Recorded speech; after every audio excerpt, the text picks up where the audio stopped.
In regard to the spiritual disciplines, we have a twofold problem. The first part is relatively easy to address. The second is much harder. The easy part is learning more about the spiritual disciplines. There are good resources available for disciples who want to go deeper in their understanding. The most frequently recommended is Richard Foster's book, Celebration of Discipline. Also helpful is Dallas Willard's The Spirit of the Disciplines. Both books provide solid introduction and overview. There are other good books about specific disciplines like God's Chosen Fast by Arthur Wallace and Invitation to Solitude and Silence by Ruth Haley Barton. Learning about the spiritual disciplines is profitable and relatively easy to do. The difficult part is putting what we've learned into regular practice. Many of us are not presently faithful with the disciplines we already know about. We don't study or memorize the scriptures as we should. We don't enjoy regular and extended times of prayer. We're inconsistent. Like a dentist who doesn't floss her teeth or a doctor who smokes a pack a day, we have a disconnect between what we know to be true and what we actually do. Our problem is not primarily a lack of information, but rather a lack of consistent obedience.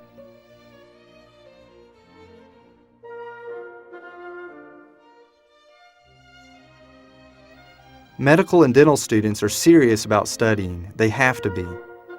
Most have a routine that they regularly employ to prepare for tests. They have a specific quiet place they choose to study, a library or a lab, or maybe a particular room in their home. It's the place they plan to go when it's time for work. They also plan their study time. They know exactly how many days they have to cover a specific number of lectures. They know which subjects will come easy and which will require more time and effort. Which notes, textbooks, and atlases will be required. They plan accordingly. The reality of an approaching exam sharpens their discipline. It's the art of test preparation. Many Christian dental and medical students fail to apply these same principles to their spiritual disciplines. They do not have a specific quiet place where they can go daily to seek God. They do not pursue the disciplines with the same urgency as their studies, even though the stakes are far higher. They have not put together a regular plan that includes a specific place and time. Without a specific place and time, inconsistency is nearly assured and progress in the spiritual disciplines is highly unlikely.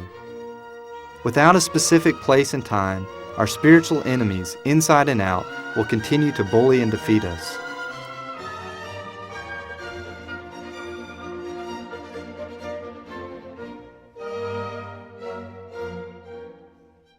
Pick a place that you can go to regularly, either in your home or elsewhere.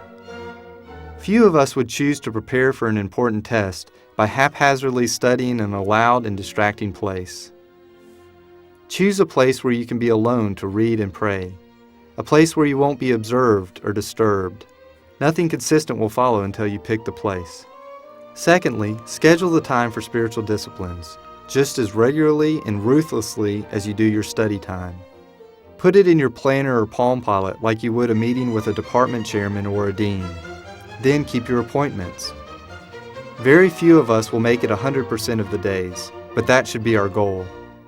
Some days will be enjoyable and profound. Others will seem dry and meaningless. Keep your appointments. We are like a marathon runner who is building a base of miles from which she will later make big advances. Some of her daily workouts are enjoyable and some stink, but day after day she stays on the road. The longer she sticks with it, the easier it gets. Faithfulness and spiritual disciplines will eventually yield dividends in every aspect of our lives, including our schoolwork. After the failure of Desert One, the U.S. government took a long and painful look at how special operations troops were trained. After careful analysis, the military recognized that the existing training and preparation were inadequate to meet the challenges of modern warfare. They subsequently directed resources toward the problem and transformed the entire process. Today's Special Operations Forces possess an amazing array of skills. all toward the goal of securing military objectives and defeating their enemies.